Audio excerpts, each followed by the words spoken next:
नमस्कार. News 18 लोकमतच्या news room मध्ये आता आपण आहोत. कशासाठी आहोत हे वेगळं सांगायची गरज नाहीच. आजचा दिवस सगळ्या पत्रकारांसाठी अत्यंत महत्त्वाचा आणि तितकाच सर्वसामान्यांसाठी सुद्धा तो महत्त्वाचा. ही आहे न्यूज 18 लोकमतची न्यूज रूम. सकाळी 6 वाजल्यापासून इथला प्रत्येक जण हा आमचा पडद्यामागचा शिलेदार आहे आणि इथला प्रत्येक जण आज सकाळी 6 वाजल्यापासून काम करतो आहे तुमच्यापर्यंत अचूक निकाल पोहोचवण्याकरता. अचूक आणि वेगवान निकाल तुमच्यापर्यंत कसे पोहोचतील, एखादा जर निकाल आलाय, एखादा जर कल आलाय तर तो कशा पद्धतीने कारणीभूत ठरतो आहे, त्याचे परिणाम काय आहेत, या सगळ्याचं विश्लेषण आमची ही न्यूज रूम सातत्याने करते आहे. न्यूज 18 लोकमत हे गेले 4-5 दिवस सलग या निवडणुकीचं कव्हरेज तुमच्यापर्यंत योग्य पद्धतीने पोहोचावं यासाठी काम करते. थोडीशी न्यूज 18 लोकमतच्या या डेस्कची रचना तुम्हाला सांगायची आहे. या बाजूला समोर जे तुम्हाला दृश्य दिसत आहेत, जे आता तुमच्या कॅमेरामध्ये दृश्य दिसत आहेत, ते सगळे आमचे व्हिडिओ एडिटर आहेत. म्हणजे जे दृश्य तुमच्यापर्यंत पोहोचतात ते दृश्य पोहोचवण्याचं काम हे आमचे सगळे मित्र करत असतात. आता तुम्ही एडिटिंग सुद्धा बघाल. न्यूज 18 लोकमत जेव्हा तुमच्यापर्यंत एखादी बातमी पोहोचवतं तेव्हा फक्त शब्द नसतात, तर त्याच्यावर व्हिज्युअल्स सुद्धा असतात आणि ते व्हिज्युअल्स योग्य पद्धतीने पोचले पाहिजेत म्हणून काम करतात आमचे हे व्हिडिओ एडिटर्स. या बाजूला आमच्या डेस्कची टीम जी पॅकेजेसवर काम करते, जी एखादा विश्लेषणात्मक स्पेशल रिपोर्ट जो पाठवायचा असतो त्याच्यावर काम करते, ती टीम दिसते. आमचे काही न्यूज रूमचे सहकारी आहेत जे इनपुटचं काम करतात. म्हणजेच जेव्हा बातम्या महाराष्ट्रभरातून देशभरातून आमच्यापर्यंत येतात तेव्हा त्या कशा ट्रीट केल्या पाहिजेत आणि त्या कशा आउटपुटकडे पाठवल्या पाहिजेत याचं काम करतात.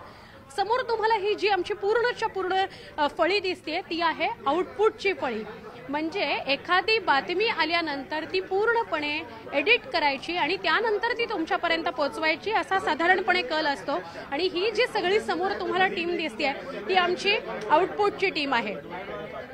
एकाच ठिकाणी या न्यूज रूम मध्ये बातम्या योग्य आणि अचूक पद्धतीने तुमच्यापर्यंत पोहोचतील यासाठी आमचे हे सगळे पडद्यामागचे शिलेदार काम करत असतात.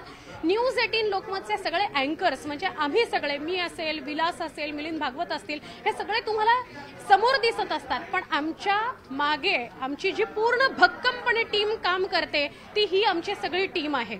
ही सगळी आमची आउटपुट इनपुटची टीम आहे जी 24 तास म्हणजे वेगवेगळ्या 3-4 शिफ्ट्समध्ये हे आमचे सगळे पडद्यामागचे शिलेदार काम करत असतात आणि तुमच्यापर्यंत अचूक बातमी पोहोचवण्याचं काम करतात. एखादं नाव जरी चुकलं, एखादा विषय जरी बातमीतला चुकला तरी गहजब होऊ शकतो, तो होऊ नये हे टाळण्यासाठी आमची ही सगळी मंडळी काम करत असतात. आता या सगळ्यांना तुमच्यापर्यंत पोहोचवण्याचं कारण असं की आम्ही सगळे 24 तास जे काम करतो ते न्यूज म्हणजे बातमी तुमच्यापर्यंत पोहोचवण्याचं काम करतो. आजचा दिवस आम्हा सगळ्या पत्रकारांसाठी महत्त्वाचा तो याकरता कारण खासदारकीची निवडणूक म्हणजे लोकसभेची निवडणूक आणि त्याचे निकाल सकाळी 6 वाजल्यापासून तुमच्यापर्यंत पोहोचवण्याचं काम आम्ही करतो.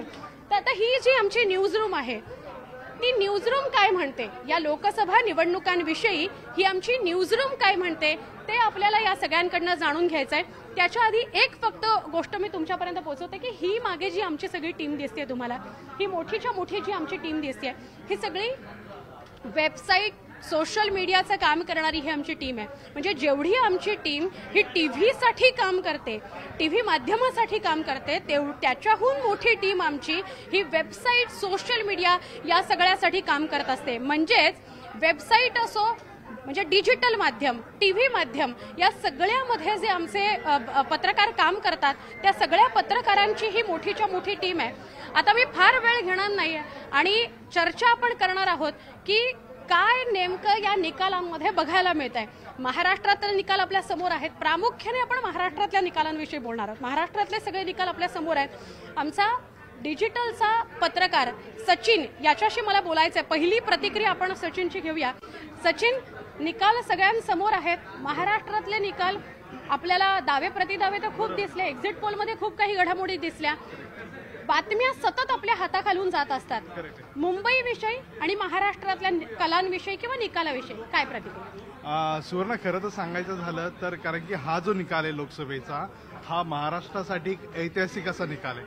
कारण की गेल्या 2.5 वर्षामध्ये आपण बघितलं की महाराष्ट्रामध्ये सत्तांतर झालेलं आहे. पक्ष फुटले गेलेले आहेत, आमदार पळवले गेलेले आहेत. हा सगळा प्रकार हा महाराष्ट्रानं पूर्ण पाहिला. 2 पक्ष होते, 2 पक्षाचे 2 तुकडे झाले, अनेक आमदार इकडच्या तिकडे झाले. त्यामुळे महाराष्ट्रातल्या लोकांना हे बघायचं होतं की या निकालातनं एक संदेश असा दिलाय की बाबा तुम्ही जे काही केलंय ते आम्हाला अजिबात पटलेलं नाही. हा या निकालामधला सगळ्यात मोठा संदेश सगळ्या पक्षांना दिलाय, सगळ्या पार्टीने दिलाय. तुमच्याकडे बहुमत असेल, तुमच्याकडे पैसा असेल, तुम्ही कुठलेही असाल, पण आम्हाला हे अजिबात पटलेलं नाही असा हा निकालातनं कौल दिलेला आहे.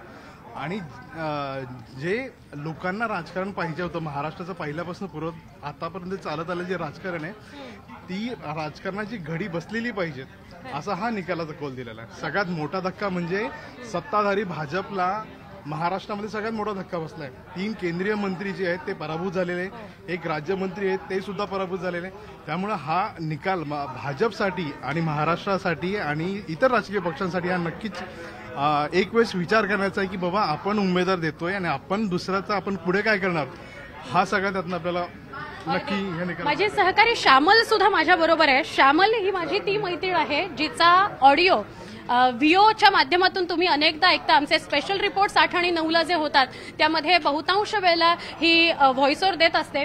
श्यामल, खरं तर आत्ता आम्ही लाईव्ह जातोय त्याला सुद्धा तूच आम्हाला मदत केलीस, त्याबद्दल थँक्यू. हे जे निकाल सगळे बघतोय आपण 6 वाजल्यापासून तू काम करतेस, तर तुझं पहिली प्रतिक्रिया काय पत्रकार म्हणून की मुंबईतले निकाल 5-1, महाराष्ट्रातले निकाल काँग्रेसने आघाडी घेतली 13 जागा काँग्रेसच्या. खरं तर महाराष्ट्रातले निकाल हे आश्चर्यकारक होते. संपूर्ण महाराष्ट्राला हेच बघायचं होतं की राष्ट्रवादी विरुद्ध राष्ट्रवादी आणि ठाकरे गट विरुद्ध ठाकरे गट अशी जी फूट पडलेली आहे. तर आता यात क्लायमॅक्स काय होणार, म्हणजे ठाकरे गट जिंकणार की शिंदेची शिवसेना जिंकणार की मग राष्ट्रवादीतला कोणता गट जिंकणार. ऑब्व्हियसली महाराष्ट्रातल्या अनेक लोकांना अशी कल्पना होतीच की सिंपती कुठेतरी आहे आणि त्याचा फायदा फुटलेल्या गटाला किंवा फुटलेल्या पक्षाला मिळू शकतो. आणि तसंच चित्र आपल्याला सध्या बघायला मिळतंय. मुंबईत ठाकरे गटाचं वर्चस्व त्यातल्या त्यात जास्त आहे, त्याचा आपण परिणाम बघतोय. आणि एकंदरीत मी हेच सांगेल की आजचा माहोल खूप वेगळा होता. प्रेडिक्ट जे केलं गेलं होतं त्यातलं 50% सुद्धा तसं झालं नाही. एक्झिट पोल आपले खरे ठरलेले नाही आहेत. असं बहुतेक वेळा होतं की एक्झिट पोल जसेच्या तसे नाही आहेत. तशीच ही सुद्धा एक वेळ होती की एक्झिट पोल आपले बरोबर नाही आले. पण निकाल खूपच इंटरेस्टिंग होते. वेबमध्ये काम करताना आम्हाला इन्स्टंट प्रतिक्रिया कळतात लोकांच्या की ज्यांनी मतदान केलंय त्यांना काय वाटतं हे त्यांच्या कमेंटमधनं लगेच कळतं की आम्ही या पक्षाला मतदान केलं आणि आम्ही यांचे फॅन आहोत. तर आम्हाला ते लगेच समजायचं की बापरे या पक्षाला जास्त लोक फॅन फॉलोअर्स आहेत किंवा या नेत्याचे फॅन फॉलोअर्स जास्त आहेत. त्याच्यामुळे ना सोशल मीडियात काम करताना निवडणुकीत खूप मजा आली. खरं आहे, श्यामल जे म्हणते ते शब्दशः खरं आहे. वेबसाईटवर काम करताना म्हणजे डिजिटल माध्यमात काम करताना असे वेगवेगळे रिपोर्ट्स येत असतात, अशा वेगवेगळ्या प्रतिक्रिया येत असतात आणि त्या खूप बोलक्या असतात. आपण अजून काही माझे सहकारी आहेत डिजिटल माध्यमातच काम करतात, त्यांच्याशी सुद्धा बोलूया. क्रांती, तू तर गेली अनेक वर्ष डिजिटल माध्यमामध्ये काम करतेस आणि रोज आपल्या हाताखालनं हजारो बातम्या जात असतात आणि त्यातल्या बहुतांश पॉलिटिकल असतात. आजचे कल बघून, मुंबईतले प्रामुख्याने कल बघून, तू गेली अनेक वर्ष मुंबईत पण राहिली आहेस, काय वाटतं? मुंबईत तसं बघायला गेलं तर म्हणजे एक्झिट पोलचा कल असा होता की भाजप किंवा महायुतीला जागा मिळतील. मात्र तो सगळा कल नेमका उलटा फिरलाय, उलटफेर झाल्याचं बघायला मिळालं. सो जो एक्झिट पोल होता त्यापेक्षा निकाल खूप वेगळा लागला. याशिवाय देशभरात सुद्धा खूप वेगवेगळे किस्से, वेगवेगळ्या गोष्टी ज्या आपण एक्झिट पोलमध्ये बघितल्या होत्या त्याच्यापेक्षा निकाल खूप वेगळा लागलाय. त्याच्यामुळे याचे पडसाद विधानसभेला आणि बीएमसी इलेक्शन्सवर पण होणार आहेत. सो त्या अनुषंगाने पण काम चालू आहे. त्याच्या आता बऱ्याचशा बातम्या येत आहेत की बैठका सुरू झाल्या आहेत मुंबईमध्ये. सो त्याचे इम्पॅक्ट काय पडणार आहेत, सरकार स्थापन करण्यासाठी काय काय अडचणी येणार आहेत. सो या सगळ्या गोष्टी आता लक्षवेधी ठरणार आहेत. त्यामुळे आता खरी मजा आहे निकालात की निकाल लागलाय, पण सरकार कसं स्थापन होणार याची त्याचे सुद्धा अपडेट्स आपण घेऊया. माझा सहकारी श्रेयस माझ्या बरोबर आहे आणि श्रेयस ना तो अगदी ताजी बातमी म्हणजे सगळ्या पॉलिटिकल ताज्या बातम्या डिजिटल मीडियावर विश्लेषणासकट, म्हणजे एका वाक्यातलं जे विश्लेषण असतं ते फार महत्वाचं असतं, त्याच्या सकट टाकण्याचं काम श्रेयस करतो. त्यामुळे श्रेयस, तुझी प्रतिक्रिया महत्वाची आहे. तू तर रोज म्हणजे मागचे 40 दिवस आपण ऑन टो आहोत आणि असं असताना आत्ता आलेले निकाल जे एक्झिट पोलच्या खूप विरोधात आहेत, कसं बघतोस? म्हणजे कोणालाही अपेक्षित नव्हतं असे निकाल लागलेले आहेत, कोणालाही अपेक्षित नव्हतं असे निकाल लागले आहेत. आणि आता याच्यामध्ये सगळ्यात मोठा ट्विस्ट आहे तो नितीश कुमार आणि चंद्रबाबू नायडू काय डिसिजन घेतात. कारण आपण मागच्या 15 ते 20 वर्षामधला या दोन्ही नेत्यांचा जर इतिहास बघितला तर यांनी खूप वेळा, नितीश कुमारना खूप वेळा पलटूराम म्हणलं जातं, चंद्रबाबू नायडूंनी तेच केलंय. आता कंडिशन अशी आहे की भाजपच्या 240 जागा आहेत आणि त्यांच्या मिळून 290 ते 292 पर्यंत जात आहेत आणि या दोघांच्या मिळून पण 30च्या जागा आहेत. म्हणजे इंडिया आघाडी आणि भाजप याच्यामध्ये जो 30 ते 32चा आकडा येतोय तो परफेक्ट आकडा चंद्रबाबू नायडू आणि नितीश कुमार. त्यामुळे आता इंडिया आघाडीकडनं पण नवीन डाव टाकायला सुरुवात झालेली आहे. शरद पवारांनी चंद्रबाबू नायडू आणि नितीश कुमार यांच्याशी फोनवर कदाचित ते बोलू शकतात अशी सूत्रांची माहिती आपल्याकडे आलेली आहे. त्यामुळे पुढचे 1 ते 2 दिवस हे भारताच्या राजकारणासाठी आणि भविष्यासाठी खूप जास्त महत्त्वाचे असणार आहेत. नितीश कुमार आणि चंद्रबाबू नायडू काय करतात याच्यावर पूर्ण राजकारण अवलंबून असणार आहे. म्हणजे किंगमेकर कोण ठरणार याची उत्सुकता शिगेला पोहोचलेली आहे. चंद्रबाबू नायडू आणि नितीश कुमार यांच्यापैकी कोणीतरी एक हा किंगमेकर ठरेल. ताजी बातमी अशी आहे, म्हणजे आता जो तुम्ही न्यूजरूम मध्ये आवाज ऐकलात तो याकरता की रवींद्र वायकरांसंदर्भातली ब्रेकिंग न्यूज आलेली आहे. रवींद्र वायकर हे जिंकतायत असं कळतंय. म्हणजे आता 4-2 अशी परिस्थिती झाली आहे. हे आपण मुंबईतलं चित्र बघतो आहोत. अजून काही माझे डिजिटलचे सहकारी आहेत, त्यांच्याशी मला बोलायचं आहे. अदिती, काय म्हणशील? तुला आपण रोज ब्रेकिंग देतोय आणि चित्र सुद्धा समोर आहे मुंबईचं, महाराष्ट्राचं. आजचा जसं श्रेयस म्हणाला तसा आजचा निकाल अनपेक्षित होता. आत्ता पण आपण बघतोय वायकर आणि कीर्तिकरांमधलं जी चढाओढ होती त्यात परत फेरमतमोजणी करून आता वायकर जिंकले. सो हे खूपच म्हणजे नवीन आहे, अनपेक्षित असल्यामुळे जास्त एक्साइटमेंट आहे आणि त्यामुळे काम करायला अजून मजा येते. आता सरकार कसं स्थापन होतं हे बघायला पाहिजे. म्हणजे कसं असतं, लगेच आम्ही पुढच्या टप्प्यावर जातो. एक बातमी तुम्हाला देऊन झाली की महाराष्ट्रातलं चित्र काय, मुंबईतलं चित्र काय, या अशा सगळ्या मोठ्या मोठ्या स्क्रीन्स आम्ही लावून ठेवलेल्या असतात आणि 24 तास या स्क्रीन्स आमच्या समोर असतात आणि त्या बातम्या तुमच्यापर्यंत पोहोचवण्याचं काम आम्ही करत असतो. म्हणजे आम्हाला परत एकदा चेक करता येतं की आम्ही ऑन एअर जे काही घालवलंय, तुमच्यापर्यंत पोहोचवलंय, ते सगळं आम्ही नीट पोहोचवतोय की नाही, अचूक पोहोचवतोय की नाही. माझी सहकारी देविका आहे. देविका सुद्धा गेली अनेक महिने न्यूज 18 लोकमत सोबत काम करते आणि राजकीय घडामोडी आम्ही तुमच्यापर्यंत पोहोचवतो. देविका, तुझं म्हणणं काय? तू बघितल्यानंतर, हे चित्र बघितल्यानंतर तुला काय वाटतं? महाराष्ट्रामध्ये काय स्थिती झाली? भाजप कसं चुकलंय? त्याची रणनीती कशी चुकली असं वाटतं? पहिलं तर हा रिझल्ट खूपच शॉकिंग होता, कारण का आपण मागच्या अनेक महिन्यांपासून बघतोय देशात सर्वत्र मोदींचे वारे वाहत होते, किंवा डिजिटल माध्यमात काम करताना असू देत किंवा सोशल मीडियावरती असू देत, मोदींच्या संदर्भातच व्हिडिओज असू देत किंवा अनेक मीम्स वगैरे असू देत आम्हाला पाहायला मिळाले. तेव्हा बऱ्याचदा असं वाटत होतं की कुठेतरी निकाल जो आहे तो एनडीएच्या दिशेने किंवा बीजेपीच्या दिशेने जाईल, परंतु हे खरंच जे काही आजचा जो निकाल आहे तो खरंच खूप शॉकिंग आहे. म्हणजे बीजेपीने जे काही म्हणजे हिंदुत्वाविषयी जी काही लढाई केली असेल किंवा महाविकास आघाडी जी वेगळी झाली त्याच्यानंतर ह्या सगळ्या गोष्टी घडल्या, तर महाराष्ट्राने अखेर कोणाला साथ दिली हे तर ह्या निवडणुकीमधून कळलंच आहे.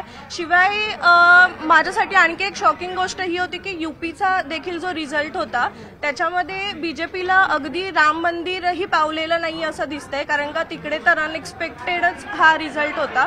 सो आता जर नंबरच्या बाबतीत पाहायला गेलो तर सध्या एनडीएचे नंबर्स तसे जास्त दिसतात, पण आपण इंडियाचे नंबर्सही जे आहेत ते अवॉइड करून चालणार नाही, कारण तेही कौतुकास्पद आहेत आणि त्यांनी कुठेतरी ग्रोथ केली आहे. सो हे ओव्हरऑल सगळं दिसतंय की आता भारताला किंवा देशातील लोकांना काहीतरी नवीनची अपेक्षा आहे. तो रिझल्ट नंतर शेवटचा रिझल्ट असेल किंवा मग गव्हर्नमेंट कोणाची असेल हे आपल्याला कळेलच थोड्या दिवसांनी, परंतु आता लोकांना खरं तर त्याच गोष्टीची एक्साइटमेंट राहून आहे. थँक्यू. देविका आपल्याशी बोलत होती. बघा, पुन्हा एकदा सांगते, रवींद्र वायकर आणि अमोल कीर्तिकर यांच्यात काटेकी टक्कर होती. अमोल कीर्तिकर जिंकले हे जवळपास दिसत होतं, पण आता चित्र पालटलंय. 63 मतांनी विजयी झालेले आहेत रवींद्र वायकर. खरं तर रवींद्र वायकर यांनी लढत दिली का हाही प्रश्न होताच, पण आपल्याला मुंबईमधलं चित्र पालटलेलं दिसतंय. 5-1 असं चित्र होतं ते आता 4-2 असं चित्र झालंय. पियुष गोयल यांची सीट आणि रवींद्र वायकर यांची सीट. बघा हा जो भाग आहे हा सगळा आमचा टीव्हीच्या आउटपुटचा भाग आहे. हे ऍक्च्युअल सगळे पाठीमागचे शिलेदार आमचे, म्हणजे आम्ही ज्या गोष्टी तुमच्यापर्यंत पोहोचवतो त्या स्क्रिप्ट असतील, ते अँकर असतील, ते सगळं तयार करण्याचं काम ही आमची टीम करत असते. जुने जाणते माझे सहकारी प्रताप यांच्याशी मी बोलणार आहे. प्रताप, सोशल मीडिया असो किंवा आपली मेन स्ट्रीम असो, सगळीकडे चित्र होतं की कदाचित एनडीएच परत येणार. मुद्दा एवढाच होता चर्चेचा प्रताप की किती सीट येतील, 400 पार होणार, 350 पर्यंत थांबणार का 272 पण गाठू नाही शकणार, काय सांगतायत? मला असं वाटतं की सुरुवातीला ज्यावेळेस इलेक्शन जाहीर झालं, इलेक्शन कमिशनने जाहीर झालं, त्यावेळेस एक वेगळं चित्र संपूर्ण देशासमोर एक वेगळं चित्र होतं. त्यावेळेस भाजपची म्हणजे सगळ्याच आघाड्यांवर जर पाहिलं तर भाजप हे इंडिया आघाडीच्या कितीतरी पट पुढं होतं. मात्र जसजसं इलेक्शन जाहीर झालं, त्याच्यानंतर उमेदवार जाहीर होत गेले, त्याच्यानंतर प्रचार सुरू झाला आणि त्या फेज वाईज नंतर तुम्हाला हळूहळू चित्र बदलताना दिसलं. आणि विशेषतः निकालाच्या बाबतीतही तू जी म्हटलीस की आता निकालाच्या बाबतीतही ज्या प्रकारे एक्झिट पोल आले होते, त्यांचे जे अंदाज आले होते, जी भाकितं करण्यात आली होती, तर ती सगळी भाजपच्या बाजूने किंवा एनडीएच्या बाजूने जाणारी होती. मात्र आता जो निकाल जो तर तो पाहता हा एक्झिट पोलला त्यांनी खोटं ठरवलंय. म्हणजे जेवढे काही एक्झिट पोल ज्या पद्धतीने दावे करत होते तर ते दावे किती पोल ठरलेत हे आता तुम्हाला निकालातून दिसलंय. आणि दुसरी गोष्ट म्हणजे ज्यावेळेस हा संपूर्ण प्रचार सुरू होता, ज्यावेळेस दोन्ही बाजूचे नेते एकमेकांवर आरोप प्रत्यारोप करत होते आणि एक मुद्दे येत होते ह्या इलेक्शनमध्ये वेगवेगळे, जसं भाजपने केंद्रीय पातळीवरच्या काही मुद्द्यांवर हे फोकस ठेवण्याचा प्रयत्न केला. तेच मुद्दे प्रत्येक वेळी प्रत्येक सभांमध्ये तुम्हाला ऐकायला, तुमच्या कानावर ऐकायला तुम्ही ऐकले असतील. तर त्या विरोधात महाविकास आघाडी किंवा इंडिया आघाडीचे जे लीडर्स होते त्यांनी स्थानिक मुद्द्यांवर फोकस करण्याचा प्रयत्न केला. किंवा काँग्रेसने असेल तर काँग्रेसने जी इथली जो बेरोजगारीचा मुद्दा असेल किंवा इतर जे मुद्दे असेल तर त्या मुद्द्यांवर फोकस ठेवण्याचा प्रयत्न या लीडर्सनी केला. आणि ज्या प्रकारे हा प्रचार सुरू होता आणि या इलेक्शनचं आणखी एक वैशिष्ट्य म्हणजे की 14 आणि 19च्या इलेक्शनची तुलना जर केली तर त्यावेळेस एक जनमानसाचा जो कौल असतो की लोक चर्चा करतात, ट्रेनमध्ये चर्चा करतात, बसमध्ये चर्चा करतात, कुठे भेटली तर चर्चा करतात, तर त्याच्यात जो टोन होता, लोकांचा जो बोलण्याचा एक सूर होता, तर तो क्लिअर कट होता की भाजपच्या किंवा एनडीएच्या बाजूने जाणारा तो हे असं लोकांचा एक हे होता जनमताचा जो पण आता जो ह्या 2024चं जर तुम्ही विश्लेषण कराल तर त्याच्यात लोक काही बोलत नव्हते. म्हणजे लोकांचं स्पष्ट मत काय आहे, त्याच्यामुळे मला वाटतं की जे जनमताचं जे एक्झिट पोलही झाले त्यांचे जे आकडे चुकण्याचं कारण आहे तर ते त्याच्या मागचं एक असू शकतं की लोक स्पष्ट बोलत नव्हते. लोकांना काय करायचं होतं, लोक कुणाच्या बाजूने मतदान करणार होते हे काय उघड झालं नव्हतं. आणि त्याच्यामुळे जे निकाल लागले तर त्याचं एक अंडर करंट ज्याला म्हणतो आपण, इलेक्शन ज्यावेळेस वोटिंगच्या आधी एक अंडर करंट असतो, तर तो अंडर करंट सांगत होता की हा काहीतरी एक वेगळ्या प्रकारचा निकाल तुम्हाला पाहायला मिळेल. पण ज्या पद्धतीने 2014-2019ची इलेक्शन झाली आणि त्याच्यात ज्या पद्धतीनं भाजपने घवघवीत यश मिळालं होतं तर त्याच्यामुळे लोकांना असं वाटत होतं की आणि सुरुवातीपासूनच जी आघाडी घेतली होती भाजपने, प्रचारात असेल, सगळ्याच गोष्टीत असेल, तुमच्या उमेदवारी देण्यात असेल, ज्या पद्धतीची स्ट्रॅटर्जी रणनीती त्यांनी संपूर्ण या इलेक्शनमध्ये वापरली. पंतप्रधान मोदींनी अनेक सभा घेतल्या, महाराष्ट्रात घेतल्या, केंद्रीय मंत्री अमित शहांनी अनेक सभा घेतल्या, इकडे घेतल्या, देशभर सभा घेतल्या. आणि त्या तुलनेत काँग्रेसचे लीडर म्हणजे राहुल गांधी असतील किंवा इतरही लीडर असतील तर त्यांच्या सभा कमी झाल्या. तर ही जी तुलना जर तुम्ही सगळ्या याच्यामध्ये केली, इलेक्शनच्या कॅम्पेनमध्ये केली तर ह्या सगळ्यामध्ये भाजप वरचढच होतं. मात्र जो मी तुला मगाशी जो म्हटलं की जो अंडर करंट असतो की मतदार समजू देत नाही लोकांना किंवा ह्या इलेक्शनमध्ये लोक कुणाच्या बाजूने आहेत किंवा कुणाला जनमताचा कौल मिळेल हे अजिबात कळत नव्हतं. आणि पण मात्र ते एक होतं की एक अंडर करंट आहे कुठेतरी, पण तो मतांमध्ये परिवर्तित होणार का हाही एक मुद्दा अत्यंत महत्वाचा. जसं गेल्या जसं हा झालं ना. तसं झालं. म्हणजे तुम्ही 5 राज्यांच्या याच्या आधीच ज्या 5 राज्यांच्या मध्य प्रदेश असेल आणि इकडचं राजस्थान आणि इलेक्शनचं राज्यातले इलेक्शन विधानसभेचे इलेक्शनचा जर तुम्ही अनालिसिस केलं त्याच्यामध्ये असं वाटत होतं की काही राज्यांमध्ये एकदम सत्तांतर होणार आहे, सत्ता परिवर्तन होणार आहे, मात्र ते घडलं नव्हतं. त्याच्यामुळेही म्हणजे लोक काय बोलतात आणि ते खरंच मतांमध्ये परिवर्तित होतं का ते हे कुठंच दिसत त्या इलेक्शन. साधारण असं म्हणायचंय प्रतापला की म्हणजे मतदार नेमकं काय करतोय हे शेवटपर्यंत या निवडणुकीमध्ये समजलं नाही. फक्त महाराष्ट्रापुरतं नाही तर उत्तर प्रदेश, त्यानंतर पश्चिम बंगाल, अशा बिहार, अशा वेगवेगळ्या राज्यांविषयी बोलावं लागेल, कारण या सगळ्या राज्यांमध्ये मोठा फटका भाजपला बसलेला आहे. माझा सहकारी शरद आहे माझ्यासोबत. शरद, मला मुद्दामून तुझ्याशी याविषयी बोलायचं आहे. उत्तर प्रदेश असेल, बिहार असेल, पश्चिम बंगालमध्ये असेल, म्हणजे 400 पार जे म्हणत होते भाजप, तो एक तुक्का होता का त्यांची काही कॅल्क्युलेशन्स या राज्यांना घेऊन होती, ती फसली? काय झालं? नाही, प्रत्येक निवडणुकीत प्रत्येक पक्ष जो असतो तो काहीतरी स्ट्रॅटेजी घेऊन जात असतो. आपल्याला माहिती की भाजप नेहमीच कुठल्या तरी निवडणुकीकडे जाताना त्यांचं काहीतरी एक घोषवाक्य घेऊन जात असते, भाजप काहीतरी रणनीती घेऊन जात असते. जसं आपण पाहिलं असेल की पहिल्यांदा मोदी सरकार, अब की बार मोदी सरकार हा एक त्यांचं घोषवाक्य होतं. दुसऱ्यानंतर फिर से एक बार मोदी सरकार हे त्यांचं घोषवाक्य होतं. आणि आता तिसऱ्या निवडणुकीत अब की बार 400 पार हे घोषवाक्य घेऊन मोदी सरकार जे आहेत किंवा भाजप जे आहे ते या मैदानात उतरलं होतं. आणि आता तू म्हटली त्याप्रमाणे असे तुक्के असतात का किंवा ही रणनीती असते का? काही गोष्टी कशा असतात, निवडणुकीमध्ये जाताना अशा या गोष्टी प्रत्येक पक्ष घेतच असतो. आता काँग्रेसनं पाहिलं असेल तर राहुल गांधींचे मुद्दे होते, भारत जोडो यात्रा असेल, भारत न्याय यात्रा असेल. तर राहुल गांधी आणि विरोधकांनी यावेळेस संविधान बचावचा नारा दिला होता. तर दुसरीकडे मोदींनी 400 पारचा नारा दिल्यानंतर यांनी संविधान बचावचा नारा दिला. आता निकाल आलेले आहेत, तिसऱ्यांदा मोदींना सत्ता मिळालेली आहे, पण ही सत्ता जशी 2014ला 2019ला भक्कम सत्ता होती, आता ही निसटती म्हणता येणार नाही. सत्ता मिळाली, युपीए एनडीए म्हणून मोदींना सत्ता मिळाली, पण ती बीजेपीचं स्पष्ट बहुमत नाहीये, बीजेपीची एक हाती सत्ता नाहीये. हे कुठेतरी बीजेपीच्या एकंदरीत स्ट्रॅटेजीवर आहे. ते स्ट्रॅटेजीला नक्कीच बीजेपीला धडा घेण्यासारखं आहे. काय मुद्दे आपण लोकांसमोर घेऊन जातो, कुठल्या मुद्द्यांवर आपण निवडणूक लढतो, लोकांसमोर जाताना कोणत्या मुद्द्यांना त्यांच्याकडे आपण नेतो. 10 वर्षाची सत्ता होती बीजेपीची, लोकांसमोर जाताना बीजेपीला विकासाच्या मुद्द्यावर जाता आलं असतं. मात्र आपण पाहिलं महाराष्ट्रात येताना बीजेपीची स्ट्रॅटेजी, मोदींची स्ट्रॅटेजी आणि एकंदरीतच भाजपच्या पूर्ण फायर ब्रँड नेत्यांच्या सभा पाहिल्या तर विकासापेक्षा विरोधकांना वैयक्तिक लक्ष करणं असो, महाराष्ट्रातल्या मुद्द्यांमध्ये राहुल गांधींना ओढून आणणं असो, पाकिस्तानला ओढून आणणं असो, मुस्लिमांच्या आरक्षणाचा मुद्द्यांचा हा विचार भाजपाला आत्मपरीक्षण करण्याला लावणारी ही निवडणूक आहे, ही निकाल आहेत, हे आपल्याला मानावं लागेल. हे अगदी मोजकं बोललाय शरद की भाजपला आत्मपरीक्षण करावं लागणार आहे या निकालांवरून तरी, आणि कुठेतरी स्ट्रॅटेजी पूर्ण चुकलेली आहे. जे आडाखे तडाखे बांधले आणि निवडणुकीला सामोरं गेलं भाजप, त्याचं काहीच झालेलं नाही. माझा सहकारी संतोष माझ्या सोबत आहे. संतोषचं एक वैशिष्ट्य सांगायला पाहिजे.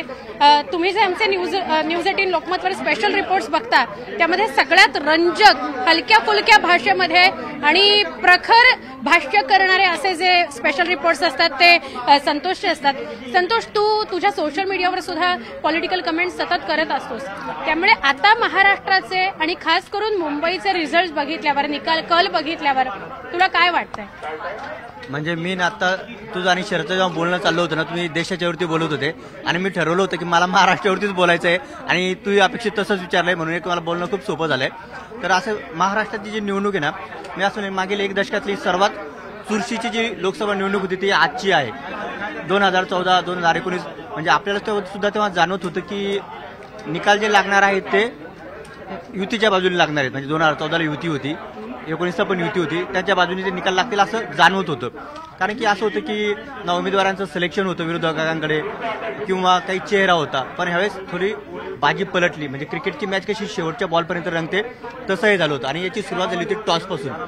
टॉस उडवला होता तो शरद पवारांनी ज्या पद्धतीने त्यांच्या पक्षाचे उमेदवार दिले, ज्या पद्धतीने स्ट्रॅटेजी ठरवली त्याच पद्धतीनं उद्धव ठाकरेंनी त्यांचे उमेदवार दिले आणि तसं पाहिलं तर महाविकास आघाडीनं त्यांचे उमेदवार खूप आधी जाहीर केले होते. महायुतीला त्यांचे उमेदवार जाहीर करायला वेळ लागला आणि बहुतेक त्याच्यामुळे पण ते थोडेसे प्रचारात मागे पडत गेले. हा मुद्दा एक लक्षात येतोय.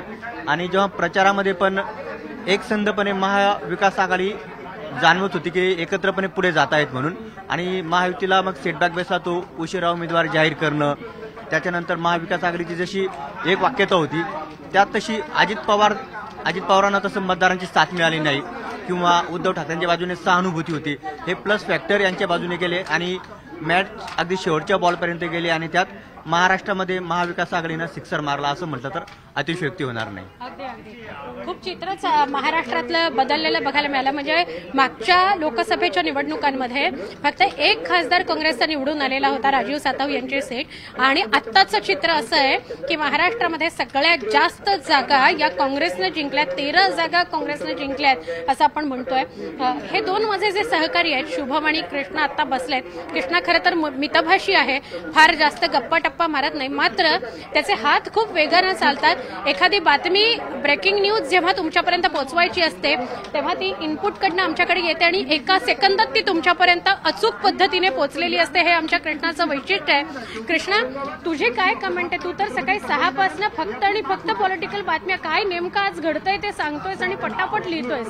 ही म्हणजे अशा प्रकारची माझ्या तरी जर्नलिझमच्या करिअर मधली पहिली निवडणूक बघतोय की लोकसभेच्या निवडणुकीमध्ये फार तर म्हणजे लीड खूप जास्त असतात. 20, 25, 30,000, 40,000, 50,000 लाखाच्या मताधिक्याने विजयी होत असतात. ही पहिल्यांदा अशी निवडणूक होत असेल. कदाचित राज्यातल्या लोकांसाठी पण हे नवीन असेल की ग्रामपंचायत निवडणूक, नगरसेवकाच्या निवडणुकीत जसं काही मतांच्या फरकानं उमेदवार पराभूत किंवा विजयी होत असतात तसं सुरू आहे. आत्ताच्या घडीला आपण सांगू शकत नाही की बीडमध्ये कोण जिंकणार, की उत्तर पश्चिम मुंबईत कोण जिंकणार, कोणाच्या बाजूने पारडं जाणार आणि किती लांबणार. म्हणजे का अक्षरशः म्हणजे एक T20चा सामना सुरू आहे आणि कोणाच्या पारड्यात कोण शेवटच्या षटकापर्यंत बॉलमध्ये खेळणार आणि कोण जिंकणार काहीच अंदाज वर्तवू शकत नाही. एवढं चुरस आहे खूपच जास्त. म्हणजे महाराष्ट्राने अवघ्या या लोकसभेची निवडणूक असली तरी महाराष्ट्राकडे लक्ष होतं लोकांचं आणि ते का होतं हे या निकालावरून तुम्ही पाहू शकता की किती चुरस आहे.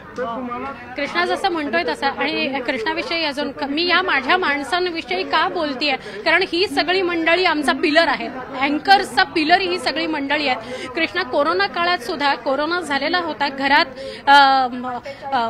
एकटा होता आणि तरी सुद्धा तो पूर्ण वेळ ऑफिसचं काम करत होता. कोरोना झालेला असून सुद्धा हे कृष्णाविषयी विशेष.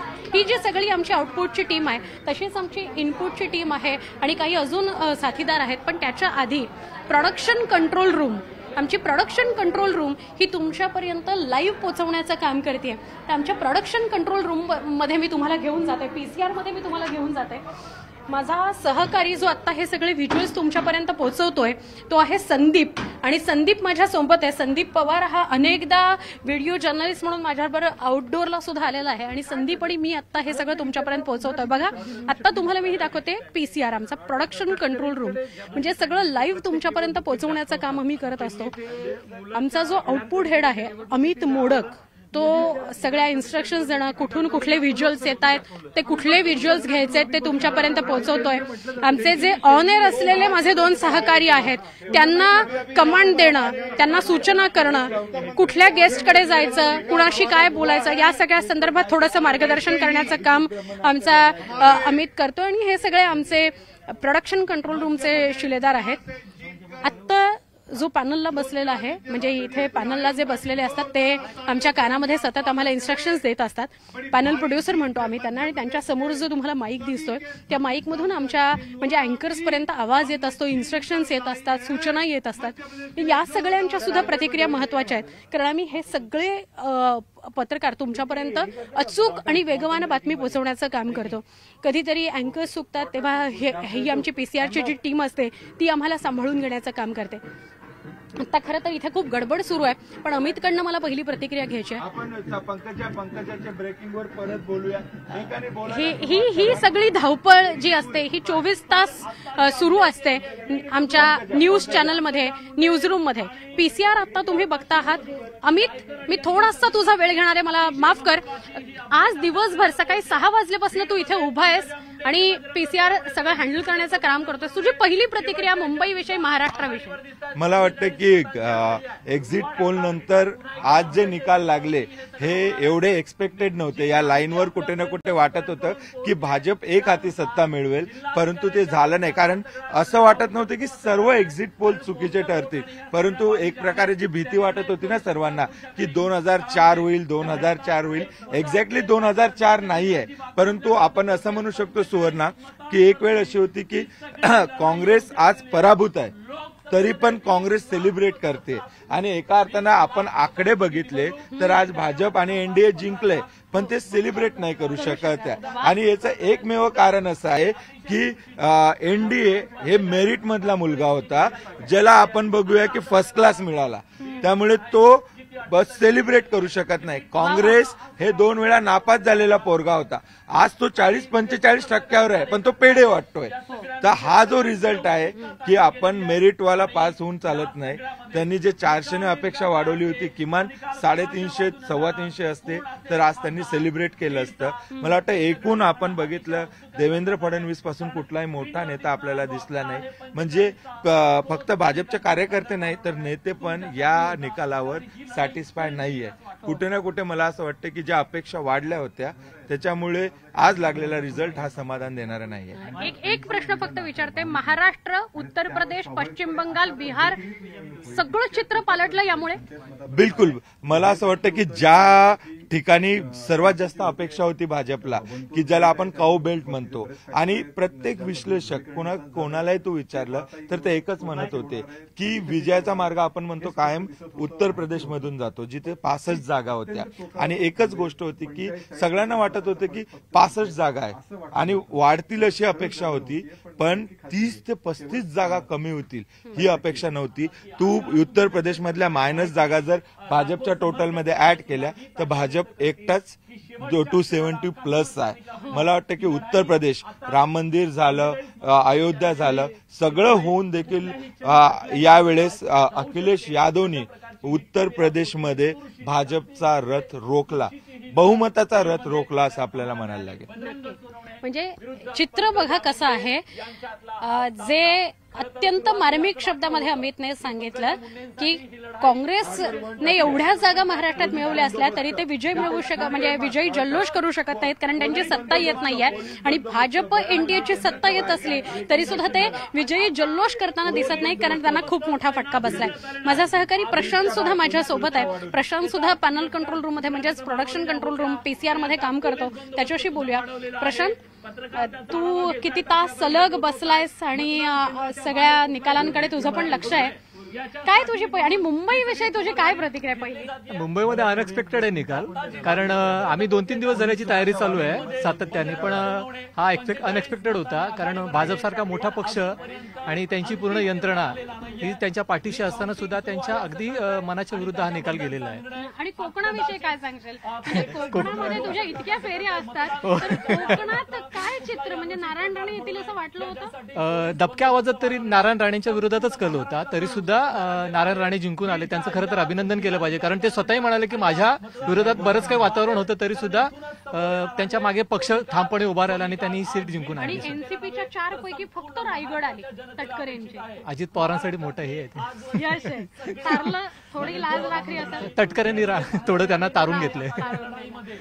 हे सगळं चित्र आपण बघतोय. माझे जे पॅनल प्रोड्युसर आहेत त्यांच्याशी सुद्धा मला बोलायचं आहे, कारण सतत आमच्या कानात ते बोलत असतात, काही काही इन्स्ट्रक्शन्स येत असतात. लंकेश, तू कसं बघतोयस या सगळ्या निकालांकडे? महाराष्ट्राविषयी विशेष करून काय सांगशील? एका वाक्यात सांगायचं झालं तर पब्लिक सब जानती है की काय होतंय काय नाही होत आहे. पब्लिकला सगळं कळतं की आपण कोणाच्या पक्षात जातोय, पक्ष कोणते फुटतायत, कारण की पक्ष फोडून पण प्रत्येकांना आपलं वोट बँक जपायची असते, त्याप्रमाणे सगळं चाललंय. पण हे सगळं बीजेपीला खूप प्रयत्न करावे लागणार आहेत. विधानसभेमध्ये तोलमोलचं जे राजकारण होतं ना, आता विधानसभेमध्ये खरी परीक्षा बघावी लागणार आहे. ठाकरे गट असो, पुन्हा अजित पवार गट असो, अजित पवारचं खूप परीक्षण करावं लागणार आहे. म्हणजे लोकसभा निवडणुका झाल्या त्या अटीतटीच्या केल्या महायुतीने, पण तरी देखील आता विधानसभा ज्या पुढच्या 3-4 महिन्यामध्ये होणार आहे तिथे घाम निघणार आहे भाजपचा आणि अनुषंगानं महायुतीचा. माझा सहकारी निलेश हा मुंबईचाच राहणारा आहे आणि गेली अनेक वर्ष PCR मध्ये काम करतोय. वेगवेगळ्या न्यूज रूम त्यांनी पाहिलेले आहेत. निलेश, खास करून दक्षिण मुंबई, ओव्हरऑल मुंबई आधी तर 5-1 होते, आता तर 4-2 तरी जरा थोडंफार. तर काय तू फक्त मुंबईविषयी बोलायचं? मुंबई म्हणजे आता मी राहतो लालबागला, त्याच्यामुळे आपला लक्ष होतं दक्षिण मुंबईवरती. तिकडे एकदम काटेकी टक्कर होती अरविंद सावंत आणि यामिनी जाधव. पण बऱ्याच लोकांनी, आपल्या जास्त करून महाराष्ट्रीयन मराठी लोकांनी, जे पूर्वीचे शिवसैनिक आहेत, त्यांनी जी मतदान केलं आणि जे तिकडनं जे हे मिळालं लीड, ह्या साईड मस्जिद बंदरला तिकडनं तो फायदा, भायखळा वेळका साईड, तो फायदा अरविंद सावंतला झाला. पण धक्का चर्चा अशी होती की अरविंद सावंत एकदम घासून येईल कट मतांनी. 6-7 महिन्यापूर्वी यामिनी जाधव यांच्याविषयी थोडंसं ते हे झालं होतं कॉन्ट्रोवर्सी, आणि तो फॅक्टर एक हे झाला. आणि तेवढे त्या हे नव्हतं की त्या खासदारपर्यंत, आमदारपर्यंत होत्या आपल्या चिंचपोकळे साईडच्या. आणि अरविंद सावंतला मागचा हे होता अनुभव. पण तरी पण मिलिंद देवरा असून दे किंवा लोढा असून दे, एवढे सगळे दिग्गज त्यांच्या सोबत होते. महायुती होती, मनसे होती, परत वेगवेगळ्या नावांची चर्चा झाली. बरोबर, भाजपने वेगवेगळ्या नावांची चर्चा केली आणि मग शेवटी शिवसेनेच्या याचा पण त्याचा पण फटका बसला. पहिलं राहुल नवरेकरचं नाव पुढे आलं, नंतर मग लोढांचं आलं, आणि अचानक मग ह्यांनी हे घेऊन त्यांचं नाव अचानक पुढे आलं. तरी पण हा मोठा हे आहे महायुतीसाठी. आणि महाराष्ट्राविषयी निलेश आपण बोलताना असं म्हणत होतो की महाराष्ट्रात म्हणजे आपले एक्झिट पोल पण तेच दाखवत होते, पण आज अचानक सगळं उलट घडतंय. एक सीट होती काँग्रेसला, खासदारकी एक होती मागच्या इलेक्शनला, आता 13 जागा. काँग्रेस 1 नंबर पक्ष ठरला आहे महाराष्ट्रात. तेच म्हणजे एक काँग्रेससाठी खूप ते चांगलं वातावरण आहे, आणि महायुतीसाठी काळजी करण्याचा विषय आहे पुढच्या याच्यासाठी. विधान एवढं हे सांगू शकता याच्यावर. अजून एक गोष्ट बोलायला हवी. महापालिकेचं इलेक्शन जे अजून जाहीर सुद्धा झालेलं नाही, याचा फटका किंवा याचा परिणाम महापालिकेवर नक्की 100% दिसणारच आहे. सिद्ध केलंय स्वतःला. हो, आणि तो दिसू शकतो आपल्याला. पण त्या आता कधी घेतात इलेक्शन त्याच्यावर डिपेंड आहेत की हे तेवढे नेता आहेत ते, आणि ह्यांना भरपूर मेहनत करावी लागेल महायुतीला आता या गोष्टीसाठी. बघा, म्हणजे आम्ही पूर्ण वेळ जे बातम्या तुमच्यापर्यंत पोहोचवत असतो त्या फक्त बातम्या येतात, त्या एडिट केल्या जातात आणि तुमच्यापर्यंत पोहोचवतो असं नाही. तर आम्ही स्वतः पत्रकार म्हणून आमचं स्वतःचं सुद्धा काहीतरी एक मत तयार झालेलं असतं, भूमिका तयार झालेली असते, थोडासा अनुभव सुद्धा असतो, आणि या सगळ्याचा परिणाम आपल्याला बघायला मिळालेला आहे. संदीप पवार आणि मी तुमच्यापर्यंत न्यूजरूम आमची काय म्हणतेय, न्यूज 18 लोकमतची न्यूजरूम काय म्हणतेय ते पोहोचवण्याचा प्रयत्न करतोय. मला संदीपसाठी दार पण असं उघडावं लागतं. म्हणजे बघा कसं बदलचं जे चित्र, ते बदलणारं चित्र आपल्याला महायुती महाविकास आघाडीचं महाराष्ट्रातलं सुद्धा दिसतंय. आपल्याला थोडंसं बाहेर पण, म्हणजे उत्तर प्रदेश, पश्चिम बंगाल या राज्यांमध्ये नेमकं काय घडलं याविषयी सुद्धा बोलावं लागेल. माझे 2 सहकारी माझ्या बरोबर आहेत, त्यांच्याशी मी बोलणार आहे. नरेश, सगळ्यात आधी सांगशील, आतापर्यंत आम्ही महाराष्ट्राविषयीच बोलतोय आणि आपले युट्यूबचे आणि फेसबुकचे सगळे प्रेक्षक आपल्याला ऐकतायत. आपण रोज बातम्या करतोय, लोकांपर्यंत पोहोचवतोय. देशभरातलं चित्र एवढं कसं बदललं? म्हणजे कुठल्या राज्यांमुळे फटका जास्त बसला भाजपला, एनडीएला, असं वाटतं? जर प्रामुख्याने विचार केला तर 3 राज्यांनी सगळ्यात महत्वाची भूमिका बजावलेली आहे. म्हणजे हा भाजपचा जो विजयरथ होता तो रोखण्याचं काम 3 राज्यांनी केलेलं आहे. एक प्रामुख्याने त्यातलं महत्वाचं म्हणजे उत्तर प्रदेश, त्यानंतर पश्चिम बंगाल आणि त्यानंतर महाराष्ट्र. आता उत्तर प्रदेश म्हटलं तर भाजपचं सगळ्यात स्ट्रॉंग असं हे राज्य आहे, कारण का गेल्या वेळेला 63 जागा भाजपने जिंकलेल्या, एक हाती जिंकलेल्या होत्या. त्यामुळे जो दिल्लीचा सत्ता सोपान असतो तो हा पक्ष नॉर्मली गाठतो, जो उत्तर प्रदेश जिंकतो तो. पण यावेळेला भाजपला मात्र गेल्या वेळेची जी कामगिरी होती त्याची पुनरावृत्ती करता आलेली नाही, कारण का तिथे जो हाताच्या मदतीने जे सायकल म्हणता येईल, म्हणजे अखिलेश यादव आणि राहुल गांधी या दोघांची जी इंडिया आघाडी होती त्यांनी भाजपला अशी तगडी अशी टक्कर दिली आणि त्यामुळे त्यांच्या 40 पेक्षा जास्त जागा आलेल्या आहेत. हा, आणि भाजप हा 32 वगैरे इथपर्यंत जागा खाली आलेल्या आहे. त्यामुळे भाजपची जी सत्ता स्वप्न गाठण्याचं जे स्वप्न होतं ते उत्तर प्रदेशामुळे त्याला फार मोठा असा फटका बसलेला आहे. तसाच विचार केला गेला तर मग पश्चिम बंगालचं पण म्हणता येईल की तिथे पण भाजपला मोठी अशी दिमागदार कामगिरी करता येईल असे आकडे एक्झिट पोल दाखवत होते. मात्र ते फोल ठरले. तिथे जी ममता बॅनर्जींची जी पकड आहे ती या निवडणुकीतही अधोरेखित झालेली आहे. त्यामुळे पश्चिम बंगालमध्ये पण फटका बसलेला आहे. आणि तिसरं राज्य म्हणजे महाराष्ट्रात जर विचार केला तर सगळ्यांना चित्र तर माहितीच आहे. तर त्यामुळे म्हणजे भाजपचा हा विजय रथाला थोड्याफार प्रमाणात थांबवलं गेलं ते या 3 राज्यांनी. नरेश आणि दीपक हे माझे जे 2 सहकारी आहेत ते 100% बातम्या रोज संध्याकाळी 7 ते 8च्या दरम्यान आपण 100% बातम्या हे आमचं विलासचं बुलेटिन बघता. त्याचं सगळं नियोजन, त्याच्या बातम्या तयार करणं हे सगळं काम दीपक आणि नरेश करत असतात. नरेशची प्रतिक्रिया आपण घेतली. दीपक, राहुल गांधी आपण म्हणजे आतापर्यंत सगळेजण त्याला पप्पू म्हणून चिडवत होते. 50शीत आला तो आणि आत्ता मॅच्युअर झाला असं एकेरी शब्दात बोललं जात होतं. वायनाडमधून जिंकून आला, इथे रायबरेलीतून पण जिंकून आला. म्हणजे गेलेल्या ज्या 2 यात्रा होत्या त्या कुठेतरी फायदेशीर ठरल्या. ज्या पप्पू म्हणून हिनवलं गेलं त्याच राहुल गांधींनी जोरदार कमबॅक केलंय आणि त्याची सुरुवात आता जस्ट झाली असं म्हणता येणार नाही. कारण राहुल गांधी गेल्या 2-2.5 वर्षापासून मेहनत घेत होते. सुरुवातीला त्यांनी भारत जोडो यात्रा काढली, त्यानंतर भारत जोडो न्याय यात्रा काढली दुसऱ्या टप्प्यात. या यात्रेचा जोरदार मोठा परिणाम झाल्याचं दिसून येतोय. कारण ते लोकांशी कनेक्ट झालेले आहेत, लोकांचे मुद्दे त्यांनी उचलून धरले, संविधानाची बाजू त्यांनी उचलून धरली की संविधान वाचवायचं आपल्याला. त्यानंतर शेतकऱ्यांशी बोलले, ते कामगारांशी बोलले, जे लोकांचे मुद्दे आहेत ते त्यांनी उचलून धरले. त्यामुळे राहुल गांधींना मोठा पाठिंबा मिळाल्याचं दिसतंय. दुसरी गोष्ट म्हणजे शेतकऱ्यांचा मुद्दा जो आहे, शेतकरी आंदोलन जे पेटलं होतं त्याचा फटका भाजपला आणि मोदींना बसल्याचं पाहायला मिळतं आपल्याला. आणि फडणवीसांविषयी म्हणजे फडणवीस हे महाराष्ट्रामध्ये असं चित्र होतं की फडणवीस जे म्हणतील तेच होत होतं. मग ते शिंदेच्या बाबतीत असो, ते मुख्यमंत्री असून सुद्धा अजित पवारांच्या बाबतीत असो, पण म्हणजे सगळंच गणित नियोजन किंवा कॅल्क्युलेशन जे केलं होतं ते चुकलं महाराष्ट्रात तर मोठा परिणाम झाला. महाराष्ट्रात म्हणजे सत्तेत येण्यासाठी फोडाफोडी केल्याचं पाहायला मिळालं आपल्याला. एकनाथ शिंदे आले आधी, नंतर अजित पवारांचं बंड झालं, त्यानंतर अजित पवार एकनाथ शिंदेंना फोडूनही आपला विजय होत नाही हे पाहिल्यानंतर अशोक चव्हाणांना आपल्या बाजूने घेतलं. या तिन्ही गोष्टींचा सत्ताधाऱ्यांना किंवा महायुतीला तितकासा फायदा झाला नाही. कारण जी महायुतीला अँटी इन्कम्बन्सीचा फटका बसलेला आहे. त्यानंतर फोडाफोडीचं राजकारण जे आहे ते महाराष्ट्राला रुचलेलं नाहीये. आणि नेहमी म्हटलं जातं की महाराष्ट्र हा देशाला दिशा दाखवतो. त्यामुळे यंदाही महाराष्ट्राने दिशा दाखवल्याचं दिसतंय आपल्याला.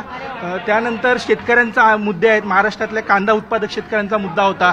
त्यानंतर अजून विविध भागातील जे दलित मतदार होते, मुस्लिम मतदार होते, त्याचा फटका बसला. आणि विशेष म्हणजे पंतप्रधान मोदींनी महाराष्ट्रात 18 सभा घेतल्या, त्या 18 पैकी 15 ठिकाणी भाजपचा पराभव झालेला आहे. ही विशेष गोष्ट आहे.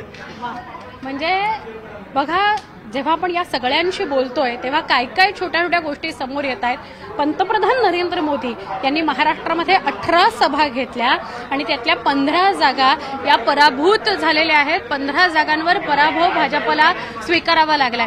आता आपण या फेसबुक आणि युट्यूब लाईव्हच्या शेवटच्या टप्प्याकडे आलोय. माझे इनपुटचे काही सहकारी आहेत, त्या इनपुटच्या सहकार्यांशी मला थोडंसं बोलायचं आहे.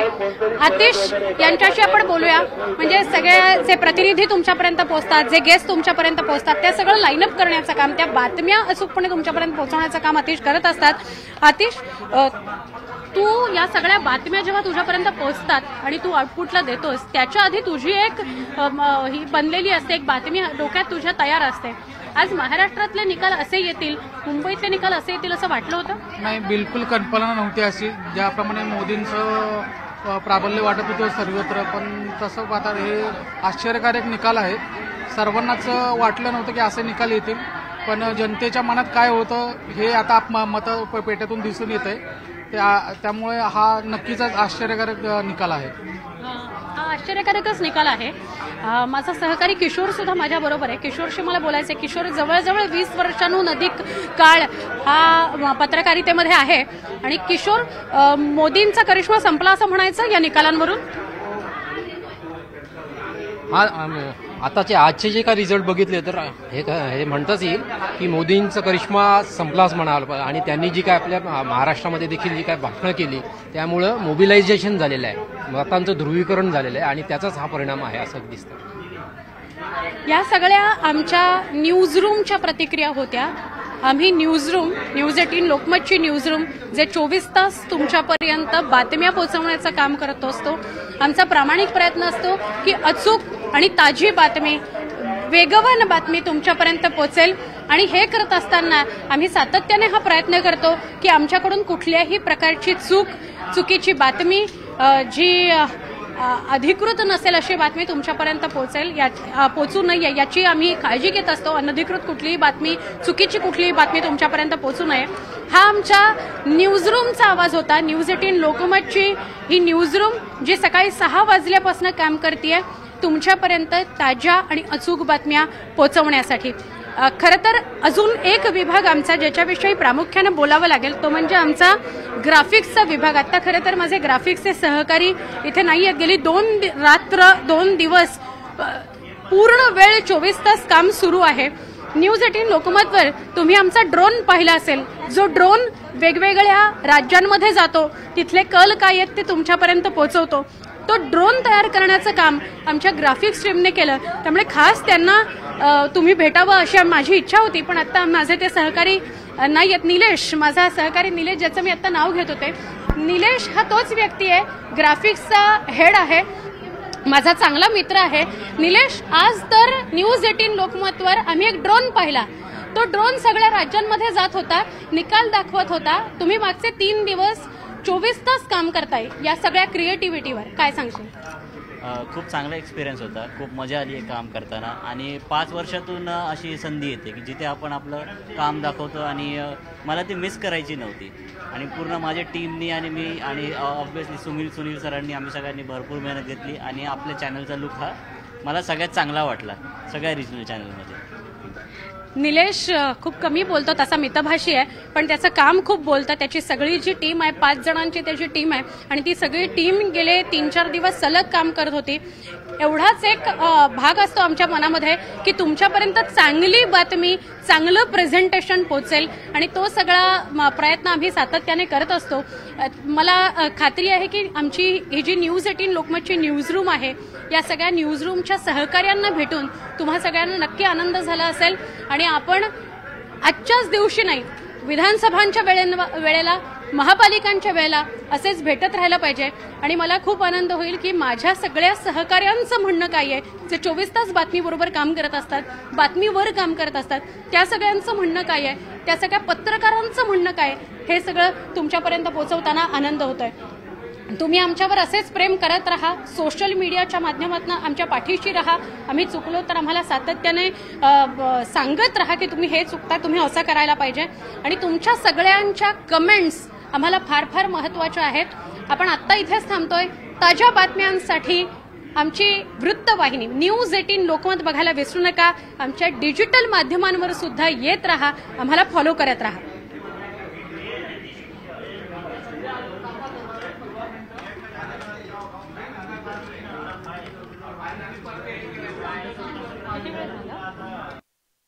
वेळ आय डोंट नो.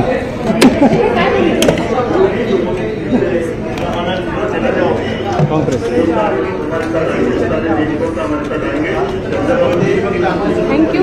थँक्यू. वेळ किती झाला त्याला ना.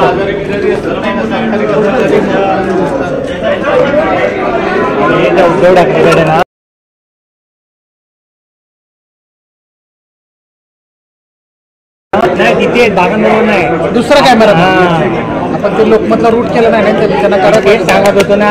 मला वाटलं तिथंच आहे म्हणून मी तुला तेच ओरडून सांगतो मला. दोन लाईव्ह कार्ड की नाही तो आपला कसा ह्याचा आहे ना हायरचा होता